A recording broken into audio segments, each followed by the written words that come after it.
Yep.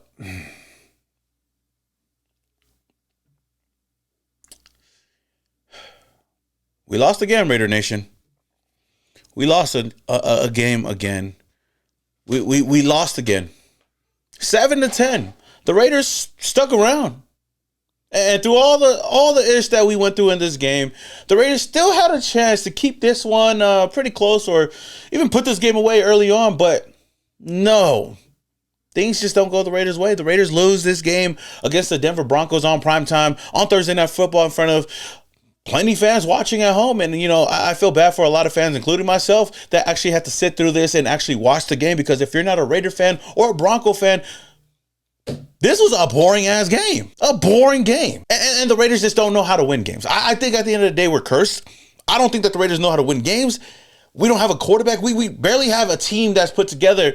But even with all of that, I think the most frustrating thing about this game is the fact that the Raiders had a chance against the number one team in the AFC West. I think that this says a lot more about the Broncos and how bad they are than how bad the Raiders are, because we already know that we have a bad team. We're not a contending team. I mean, I know Pete Carroll has been preaching competition all offseason long, and yet we haven't seen that team. I mean, we competed today, so I'll give them that. It's just getting tough at this point to actually just watch these games, to be honest with you guys. And it sucks because, we know what type of team we are, but I'm one of those realistic delusional fans that have a little bit of hope that we could do something. And we had a chance to do that today. And the Raiders, I had to sit through Thursday Night Football. I had to sit all night. I went live. Shout out to the chat that was a part of everything, man. Shout out to them for keeping it entertaining with me. But this team, where do we start with this team? Now, I will say this. The Raiders came out and they swung. Got a touchdown early, and I was like, okay, they put something good together, but I already knew because I know this team. I've seen this team. I've watched this team play all season long to know that don't feel good in the first quarter because we still got 4 quarters to play. And I know if we kept this game close going into the fourth quarter, the Broncos were going to find a way, somehow to win this game. And the frustrating thing on top of all of that is the fact that the Raiders beat themselves more than the Broncos beat the Raiders. How crazy is that? I thought that, if anything, the Broncos are going to whoop us because they had a really good defense. But no, we stayed in this game all the way up until the last 3 minutes of this game. The Raiders stayed in this game up until the 3-minute mark. But all the ish that went on before that is what makes it more frustrating. Because I've heard a lot of fans talking about we need to start our young players. We need to start our rookies. And heck, this was the first game we had all of our rookies active in this game.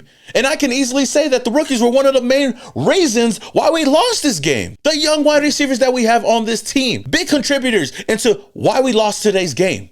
I mean, there's a lot of things that we could talk about, but we were rolling. The Raiders were rolling early on. Shout out to the defense. I'll get to the defense in just a little bit. But this team was rolling early on offensively. After we had that scoring drive, the Raiders defense did their job, got a 3-and-out, and the offense went right back on the field. And it looked like we were going to pick up right where we left off. And that's what we were doing.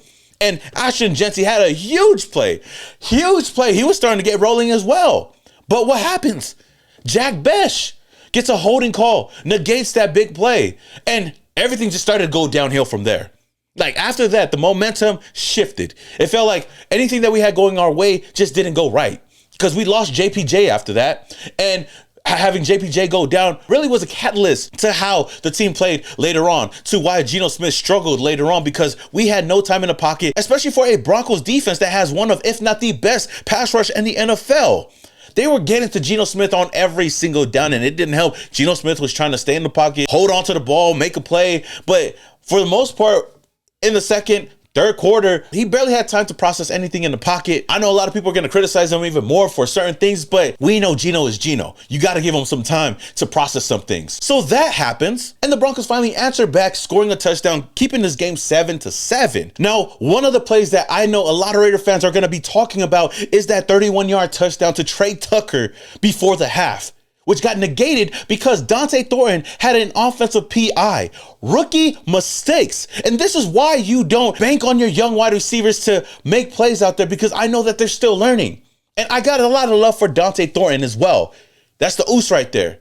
But he made mistakes in this game, which really hurt the Raiders. And the Raiders should easily be up 17, maybe even 21-7 at this point, but they're not. You negate a huge touchdown play. And then on top of that, right before the half, when the Raiders have some time left, Geno Smith actually throws the ball downfield and finds Dante Thornton, hits him in the hands, and he just drops it. Butterfingers. Like, those are the plays that you need to make if you want to turn the tide and give the Raiders a chance to win. Because if he catches that ball, we have a chance at kicking a field goal and going up 10-7 going into the half. But no, that didn't happen. Then again, who knows if Daniel Carlson would even make the field goal? Which I'm going to get to Daniel Carlson's ass in just a little bit. This game was a lot of back and forth for both sides. And if I had to give credit to anybody, it's the defense. Shout out to the Raiders defense for holding it down. They continue to bail out the offense over and over and over and over again. They gave up only 10 points to the Denver Broncos. This is a Denver Broncos team that went off against the Dallas Cowboys just a couple of weeks ago. And we don't have a really good defense, but we held them to only 10 points. But the offense could not answer, and they weren't able to take advantage of the opportunities that were given to them. Whether it was Geno Smith, whether it was Ashton Jeanty, whether it was the offensive line, whether it was Chip Kelly's play calling, whether it was the rookies making mistakes out there, we could not catch a break when it came to the offensive side of the ball, which was really frustrating. We had 2 interceptions in this game. Shout out to Kyle Blue Kelly for making something happen out there, giving the Raiders a chance in this game. It just frustrates me so much because not only me, but a lot of people, a lot of Raider fans spend time sitting there watching the games, expecting different results just to get the same damn thing. Winnable games that the Raiders just let slip away. You look at the season right now. If the Raiders could have put this game away, and you look at the other 2 games that we had, like this last game we had on Sunday where we could have won, and even the Bears game, the Raiders could be 5-4 right now, but they're not.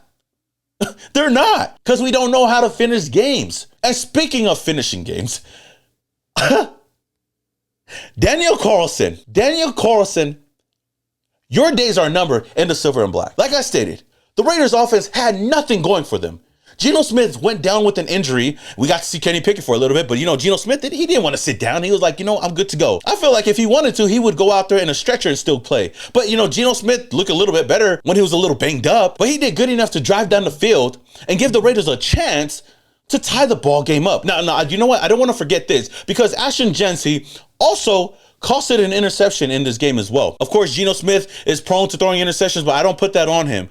Ashton Jeanty killed one of the drives just by not being able to catch the ball. And that's 3 different rookies that we have on this team that costed the Raiders multiple drives and possibly even the game. But getting back to Daniel Carlson, this offense, like I said before, has not been able to do anything, was not able to drive down the field or make the most of their opportunity. But when they did, when they got into field goal range, when they got the interception and they drove down, we had a chance to tie the ball game up in the 4th quarter. You would think, okay, 48-yard field goal should be easy for a guy like Daniel Carlson, right?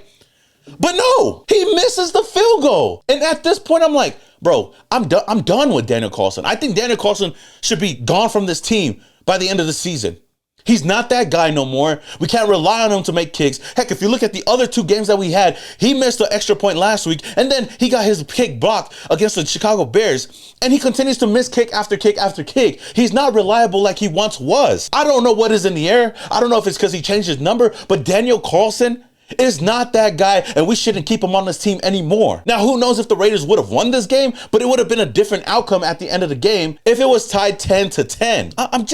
I'm just done with all of this, all the different excuses, all the different things that go on with this team. It's just frustrating watching them week in, week out, expecting something different, and then them sometimes going out there giving us a little bit of hope just to tear us down because they can't do shit out there. One week they're competitive, the next week they can't score a damn point, the other week they keep it close and they just can't put games away. What is it? I know it's getting late right now, Raider Nation, so I thought I'd drop this video and just give you guys my instant thoughts on this game. Do I feel like it's time to move on from Pete Carroll, Chip Kelly, and all these guys? No. I know it's tough to look at it right now and see that and say that he should keep his job. But like I said all year long, and I'm going to continue to say it after every single loss, we just got to ride the wave right now. As bad as it is right now, we can't continue to keep moving on. We got to keep stability in the building right now and just move on. Geno Smith isn't that guy. I know not everything falls on him today, but moving forward, I don't think that he's that guy. I don't know what the status is on his injury, if it's serious or not. I'm going to get into all of that and possibly drop the video tomorrow. But right now, I'm just going off the top of the dome and giving you guys my thoughts. But I also want to get your guys' thoughts on this game as well. Raider Nation, how do you guys feel about this game? What do you blame this loss on? Until the next video, though, man, I appreciate each and every one of you guys for always supporting the channel. Hit that like button if you guys haven't already. If this is the very first time you guys come across the channel and you love Raiders content like this, hit that subscribe button and that notification icon button. Until the next one, this is your boy Simone Raider, and your boy is, yeah.